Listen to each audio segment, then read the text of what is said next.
said to be as muscles in the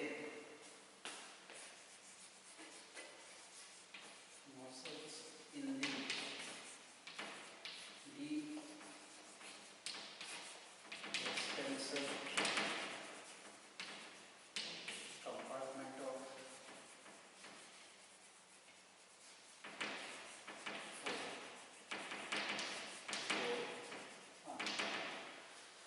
Now, in order to understand this, once again you should have the diagram of this, the back aspect of the, you can say the forearm. So this will be the what thumb, this will be the index, this is what the middle finger, this will be the ring finger, this will be the little finger, and so this is the extensor muscle. So the muscle now, the one which will be there, this muscle, this is what the abductor pollicis longus. So this will be the thing.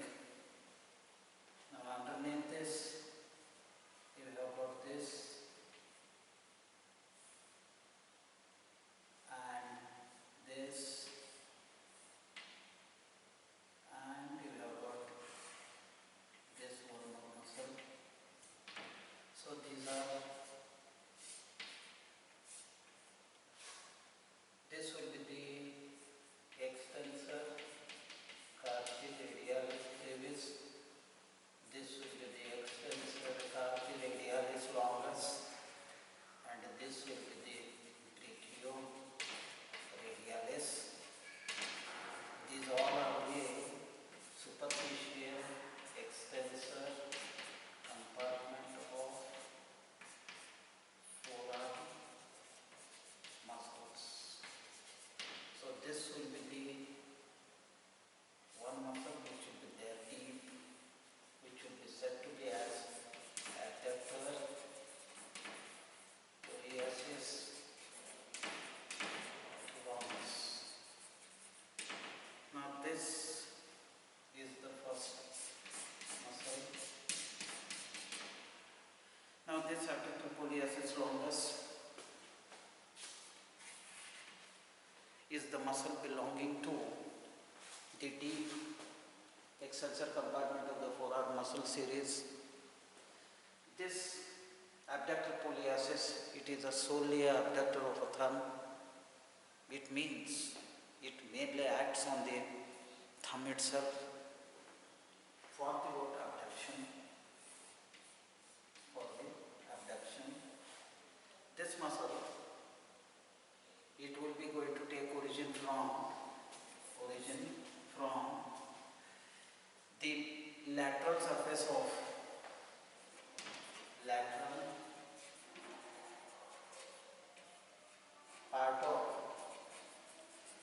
part of posterior surface of ulna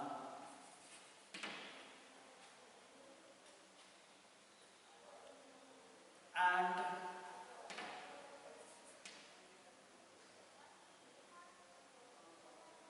posterior surface of shaft of the radius. Apart from this muscle takes origin from intramuscular septum, extensor transversalis fasciae, and the deep fascia of the forearm, and even few fibers are taking origin from the lateral epicondyle of the lower end of the bone humerus. From all these points of origin, including the origin by the posterior part of the interosseous membrane, from all these points of origin, this muscle will be going to run straightway downwards and towards laterally towards the thumb, while it will be running down to the lower part of the forearm and having a cover made by the extensor retinaculum. Extensor retinaculum.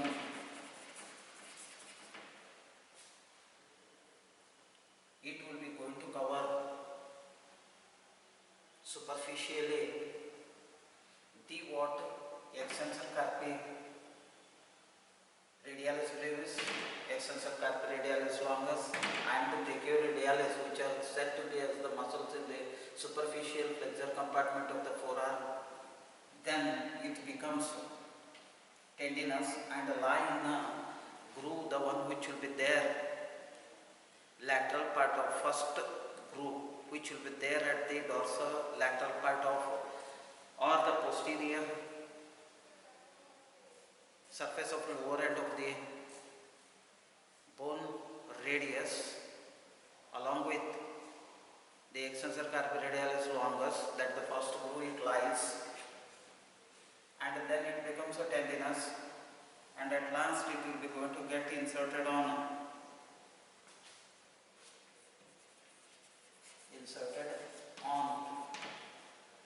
the lateral aspect of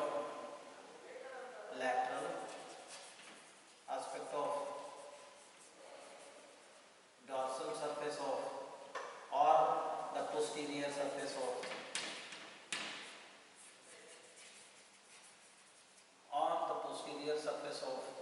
first metacarpal bone, and one more tendon it will be going to get inserts on posterior surface of or the dorsal surface of trapezium,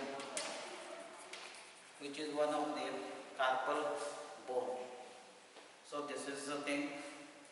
Now the nerve supply for this is by the posterior intraosseous nerve, which is they said to be as the deepermost branch of that of the, you can say, radial nerve, which is coming from the posterior cord of the brachial plexus.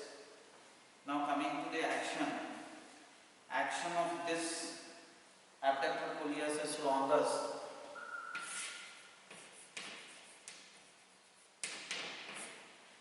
It does the abduction of the thumb at the level of metacarpophalangeal joint of a thumb. This is the first, means abduction of thumb at metacarpophalangeal joint of thumb. That is the first.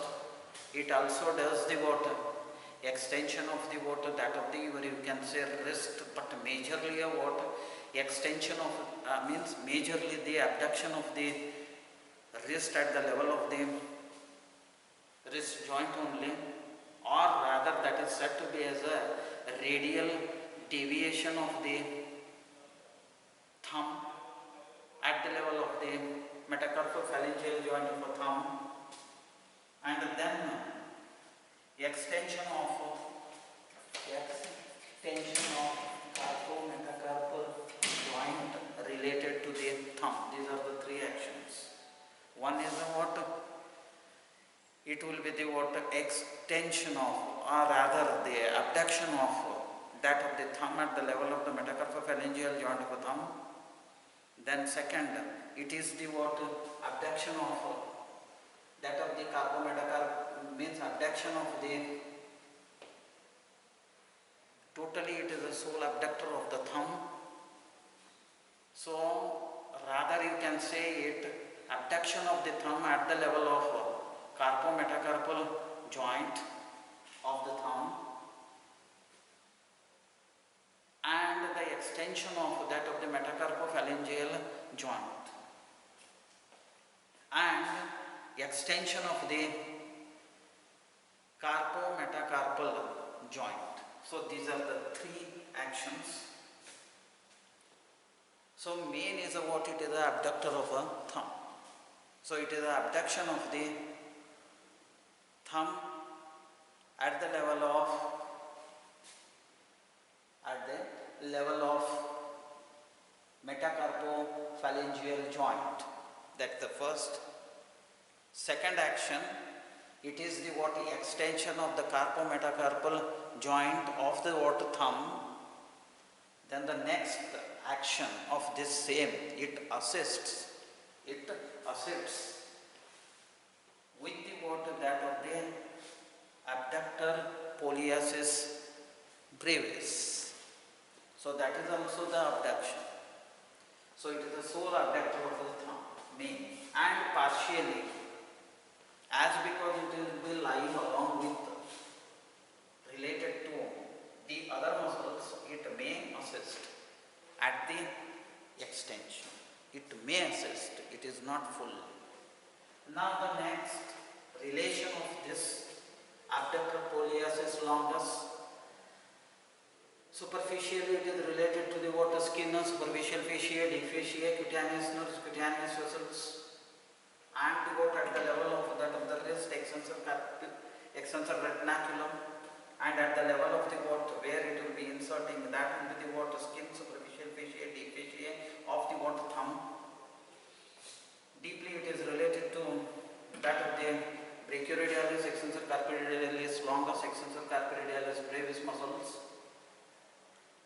Apart from that, posterior surface of interosseous membrane and the what lateral aspect of the posterior surface of the ulna, posterior surface of the shaft of the radius. So these are the deep relations. So this is what the relation. Now medially what it will be related? Medially it will be related to the what another muscle. Now this muscle is about like this. So this will be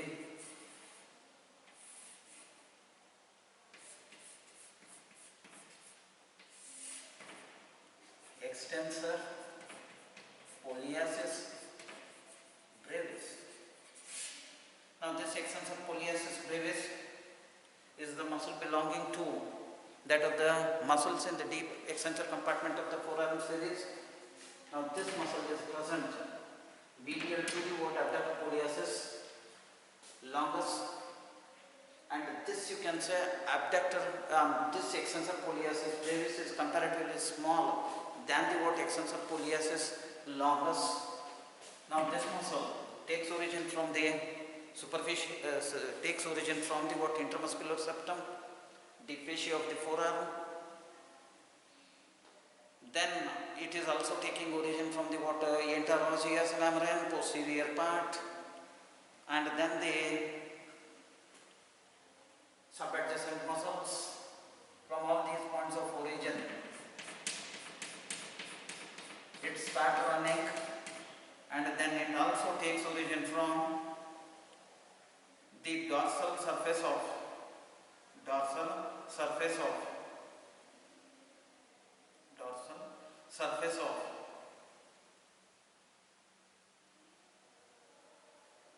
radius, dorsal surface of radius, especially the shaft. From all these points of origin, this muscle straightway runs downwards or towards the laterally for the covering superficially to that of brachioradialis, extensor carporadialis longus, and the extensor carporadialis brevis, which are said to be as the superficial extensor compartment of forearm series muscles. Then it will be going to run fully under the cover of extensor retinaculum, deviates towards the laterally, towards the thumb, becomes tendinous, lie in a groove. That is the second groove which will be present at the dorsal surface of lower end of radius along with the extensor carporadialis brevis. Then that muscle becomes a tendinous and it is get inserted on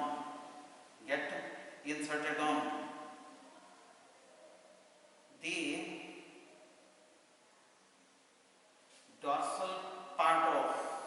dorsal part of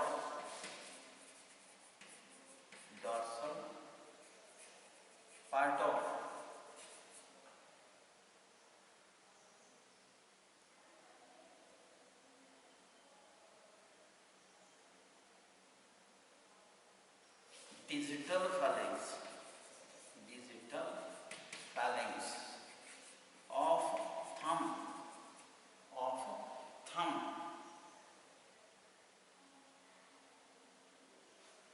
So this will be the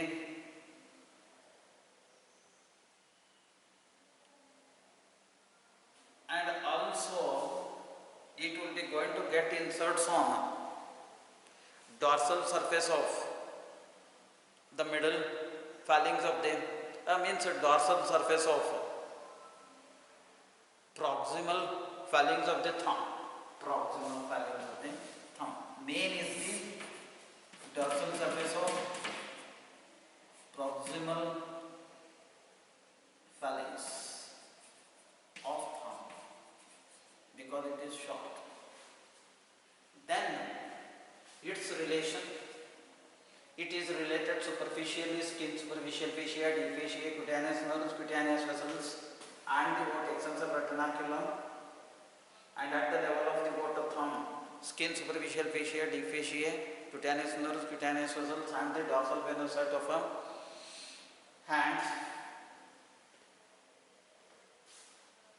Then you will be this muscle, deeply it is related to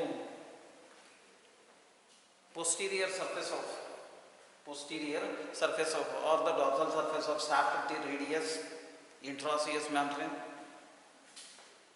and at the level of the what wrist joint it is related to the what that of the second groove, the one which will be present at the dorsal surface of lower end of radius, and at the point of insertion it will be related to the dorsal surface of proximal part of the proximal phalanx of thumb, and upper part of dorsal surface of maybe the digital phalanx, but it is very rare. Then you will be having medially, it is related to one more muscle. Now this muscle is the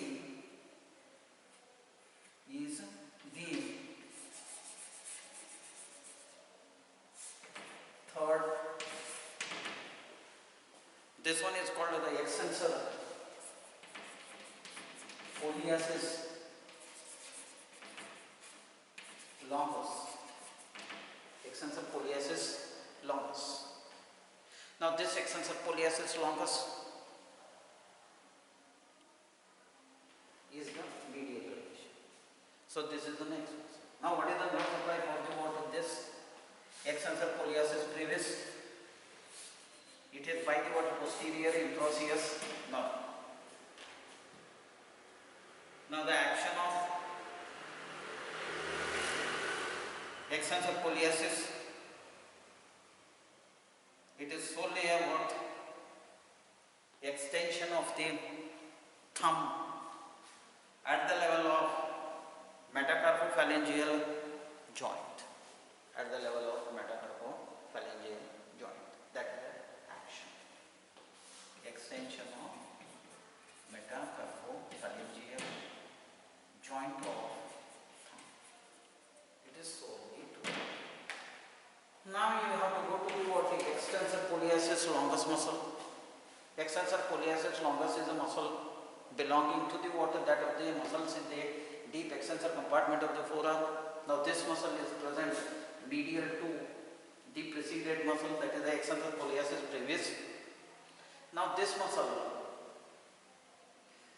is the what sole extensor of the thumb, but it is longer than the extensor polyasis brevis. This extensor polyasis longus muscle, it takes origin from lateral part of dorsal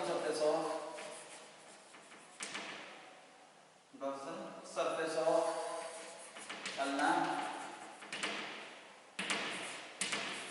intraosseous membrane, posterior surface of it,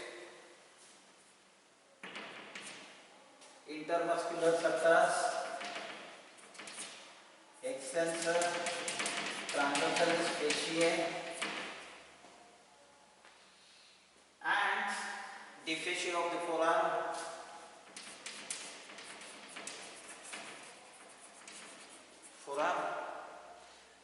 Then subadjacent muscles. Subadjacent muscles. From all these points of origin, this muscle runs downwards and towards laterally in the same direction as that the extensor pollicis brevis runs. They both run in hand and complete the formation of medial limit of anatomical snub box.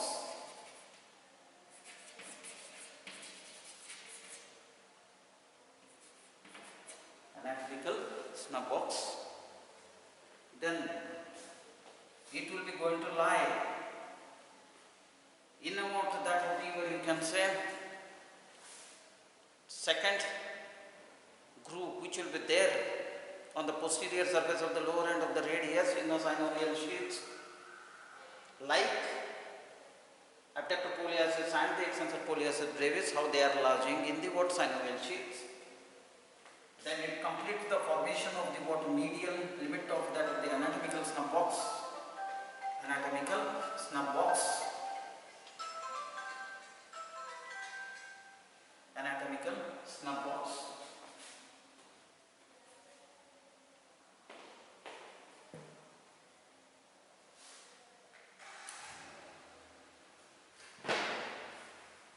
Anatomical snub box. Then it becomes tendinous and it is get inserted at the digital phalanx of dorsal surface of digital phalanx of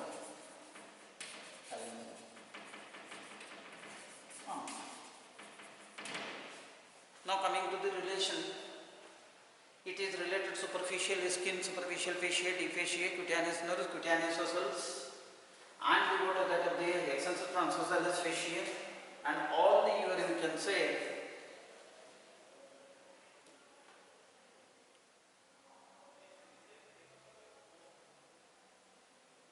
extensor superficial compartment of the what forearm muscles, especially extensor digitorum, extensor digit minimi,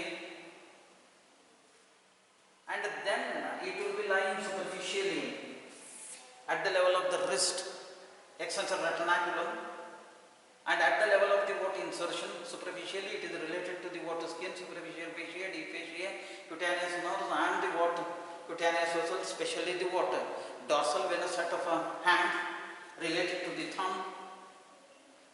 Then deeply, this we can say muscle, it is related to the what tendons of the extensor carpi radialis longus, extensor carpi radialis brevis, and the what brachioradialis. Brachioradialis will be not going to come that much because it is so base of the posterior surface, posterolateral aspect of styloid process of radius, so it will be vanishing. But posterior surface of the intraosseous membrane, dorsal surface of lateral portion of the ulna,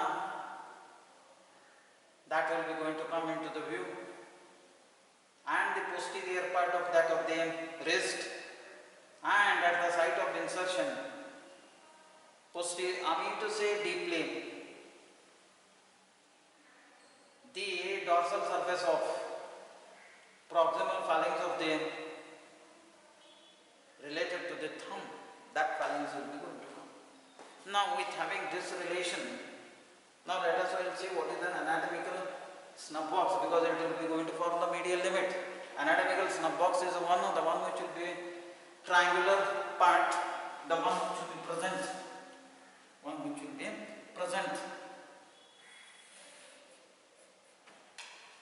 dorso lateral aspect of the what thumb below and lateral to the extensor retinaculum. Now this will be going to form by some tendons. So lateral border is formed by the medial aspect of the tendon of abductor pollicis longus, while medial boundary is formed by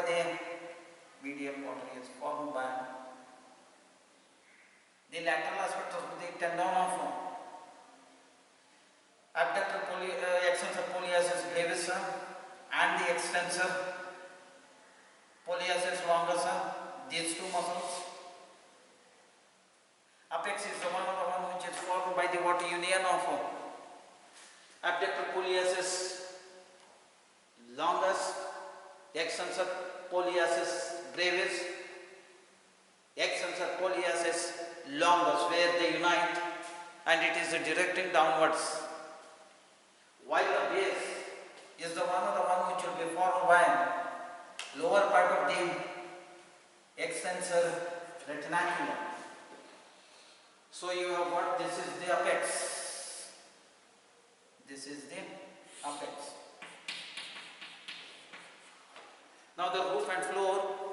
Roof is the one which is formed by the what? Skin, superficial fascia, fascia, cutaneous nerves, while the base, I mean to say, rather the floor, not base. Base is this lower part of the extensor retinaculum. Floor is formed by the metacarpophalangeal joint of the thumb. Content of this anatomical snub box is the what? Arteria, I mean to say radial artery and cephalic vein. Cephalic vein. So these are the things. Now what is the nerve supply for the extensor pollicis longus posterior intraosseous nerve? The action of the what, that of the extensor pollicis longus, it is solely about extensor of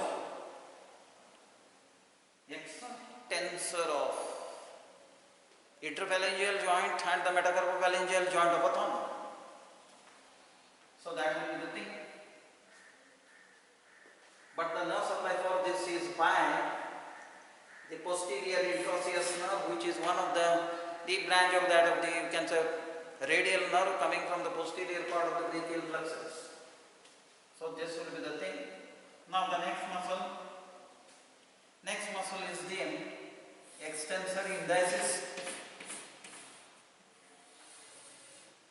Extensor indicis is the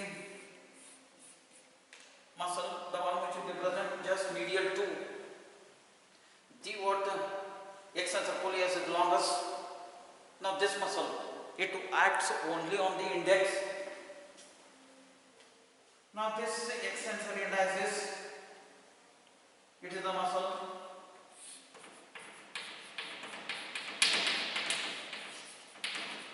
which is belonging to the what? Muscles in the deep extensor compartment of the forearm series. This muscle takes origin from posterior surface of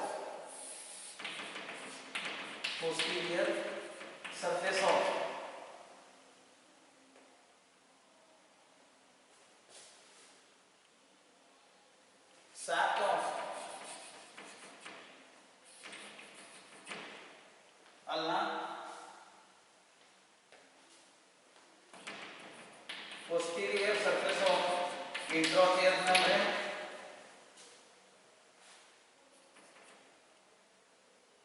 then extensor transversalis fasciae, deep fascia of forearm, intermuscular septas, subadjacent muscles, like all others. From all these points of origin, this muscle runs straightway downwards in a mortem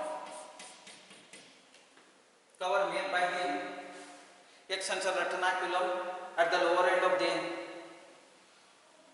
radius and the ulna at the level of wrist, and it lies in a what? Sheath. It lies in a groove which is meant for extensor digitorum or digiti minimi, that is the third. From that point it will be going to leave the what forearm and enters into the what hand, leaving a covering made by the extensor retinaculum, and at last it gets inserts at dorsal surface of this muscle. Dorsal surface of digital phalanx of index finger. Now, so what is the relation? The relation of the what, that of the, where you can say extensor indices. Superficially, it is related to the what, skin, superficial fascia, defasciate, cutaneous nerves, cutaneous vessels, and the what, all the, you can say, superficial extensor compartment of forearm muscles, especially extensor digitorum, extensor digiti minimi, and a part of the what, that of the, you can say, extensor carpi ulnaris. So all it will be there. With there you can say synovial sheaths, that is the synovial sheath for the extensor digitorum and the extensor digiti minimi, which will be there with that. In that one only it will be present. Then synovial sheath for the what, extensor carpi ulnaris, that also partially comes superficially. And then at the level where it will be going to inserts, when it comes to the hand, superficial skin, superficial fascia, deep fascia, cutaneous nerve, cutaneous vessels, dorsal venous set of a hand, and then deep fascia related to the index. Now coming to the what, deeply, it is related to, apart from that, superficially it is related to the extensor transversalis fasciae, don't forget that. Then deeply it is related to posterior surface of the shaft of the ulna, posterior surface of the intraosseous membrane, at the level of the what, wrist. It is the posterior portion of the what, capsule of the wrist, and the third groove which will be there at the dorsal surface of lower end of the radius, and at the point insertion, deeply it is related to dorsal surface of distal phalanx of the index. So this will be it. Now what must be the, you can say, nerve supply? Nerve supply for this muscle, it is by the posterior interosseous nerve, which is one of the branch of that of the, rather the branch of that of the, you can say, radial nerve, which is derived from posterior cord of the brachial plexus. Now the action of this, it is the sole action, it is the sole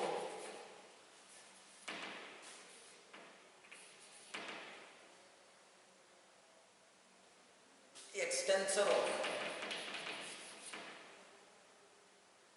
interphalangeal joint of index and extensor of metacarpophalangeal joint of related to the what, index, and extensor of the carpometacarpal joint related to the what, index. Then comes to the what, the supinator is the what, another, you can say, muscle. So this is the what, the fifth supinator. Supinator is a muscle, is the fifth muscle present in the what, deep extensor compartment of the forearm series. Now this supinator muscle, it takes origin from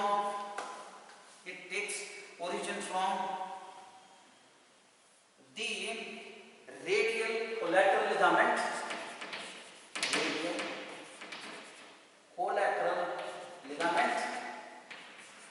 second annular ligament,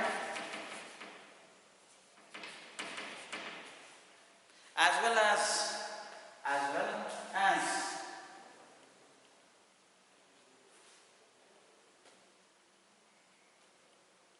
as well as supinator crust of ulna. Insertion of this muscle is on anterior, lateral, posterior surface of upper end of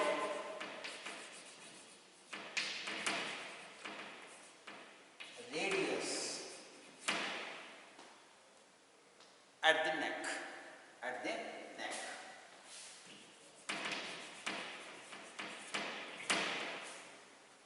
So this is the, now what must be the relation?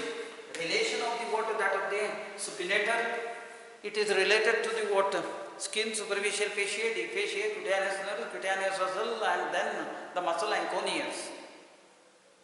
Deeply this muscle is related to the what, that of the capsule of the elbow joint, and then the posterior interosseous nerve. Then nerve supply for this anconeus, nerve supply for the anconeus, nerve supply for the, not anconeus, nerve supply for the what, that of the supinator, that what we will be dealing, which is superficially related to the what, anconeus. By confusion it has been went out, sorry for that. Supinator nerve supply is the what, definitely the posterior interosseous nerve, which is the one of the branch of radial nerve, which is coming from the posterior cord of the brachial plexus. Now the action of this, it is the what, rotator of, it is the rotation of the what, radius, so as to palm should drag front or forward. So that is what the things, action. So rotation of the radius so as to palm of the hand should come front or forward or in an anatomical position. So that is part of the action. Now, with having heard all these, nerve supply for all these deep muscles, those are the abductor pollicis longus, extensor pollicis brevis, extensor pollicis longus, and extensor indicis, including supinator, is by the posterior interosseous nerve, which is a branch of that of the radial nerve, rather the deep branch. So this is what? Actions, first all three, abductor, pollicis longus, extensor pollicis brevis, extensor pollicis longus, they are the sole action is on thumb. Extensor indicis only on the index. Supinator is rotation of the radius so as to the palm should come front or forward. With this, deep extensor compartment of the forearm series are finished. Thank you very much for listening on the topic muscles which are present in the deep extensor compartment of forearm series. Thank you one and all.